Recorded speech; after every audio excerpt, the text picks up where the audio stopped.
a checkpoint.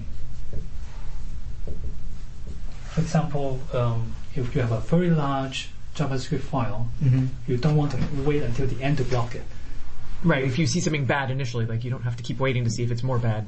Exactly. Yeah. And for linear model, it's very cheap to run the model. Just a simple compare, right? Greater than, smaller than.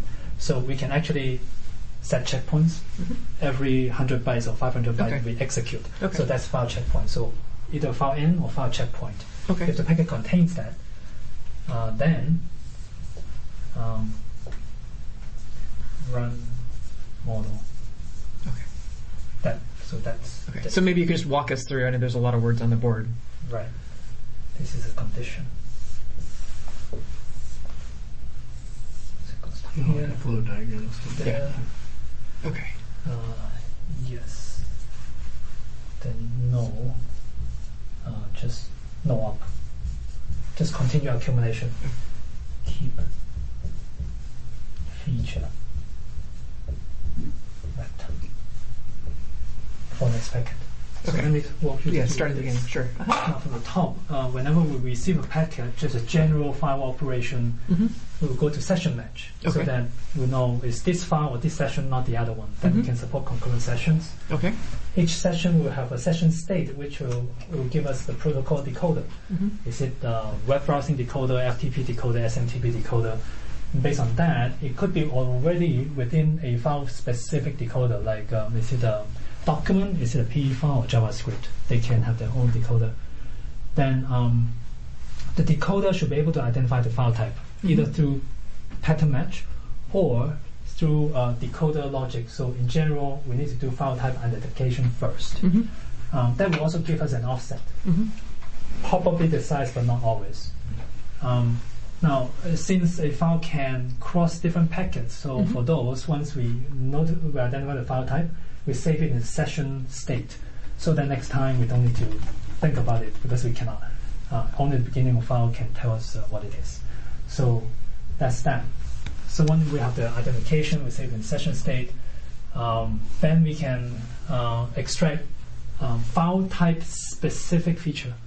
Like PE file, we talk about static analysis based feature that are based on the file structure. Different file type can have different feature. So those are also in the protocol decoder. So let's say static analysis of the file.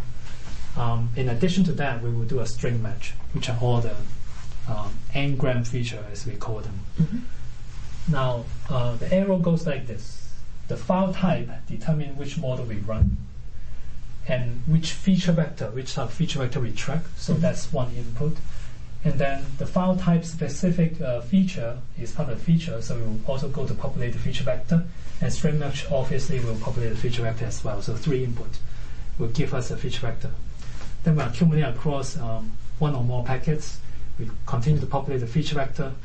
Then we will try to decide at each packet, does the protocol decoder either identify a file end or a file checkpoint that it wants to execute the model? If it does, then we will take the feature vector, run the model, and get a verdict. Otherwise, we'll just keep the feature vector in the session state and wait for the next packet. In the run model part, actually, it can have a yes/no also. Malicious or not. It's a binary. If it is yes, then of course take action. Right. One or more action. So this is based on if it's yes, then take action. Here, whether we run this or not, actually we can do a policy lookup first before we decide whether to run this at all, or we can do it here. And then if it's not, then we just go to here. So this should complete the thing. Right. And obviously when file end not malicious, we just clear the feature vector when the file or transaction ends. Okay, thank you. That was really helpful. And then the one other thing that wasn't on your list was when we were talking about we had kind of like the list of actions, and we had the what the rest of them called conditions. Basically, if we can have, to the extent it makes sense, if we can have at least 1 or 2 lines of what it would look like for the n-gram specific things. So again, like, it's nice during meetings to just say like ABCD or, star, whatever, but if we can have, again, if you pretend it was an excerpt. I see. You want some examples of n-gram. Is that what you... No. You want to write it? Effectively. So, because we're, actually, I'll show you the picture from the whiteboard and I'll just point at that. It'll probably be easier. Sorry, 1 second.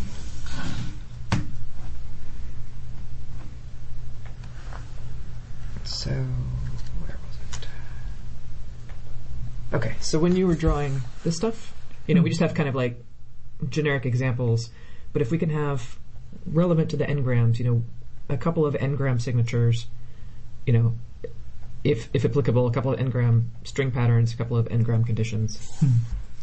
Okay. Does that make sense? And Michael will send an email, but what will we call that to remind you, like, that's what we're asking for? And I'm just referring to those. Ahu signature, pattern ID, and condition relationships. Ah, okay, yeah. Say again. Tell us what you want us to put in the email to remind you. Right. It'll trigger the right signature, pattern ID, and conditions, relationship, and examples. Okay, perfect. Yeah, that would be these 2. Those 3. Okay, yeah. With like specific, ideally, concrete examples. Yeah. Signature, pattern ID, relationships, and examples. Is that what you said? And conditions. And conditions. And condition, relationships, and examples. It's amazing how much meetings have changed with the ability to just do this, that. Be able to take a picture and show it immediately.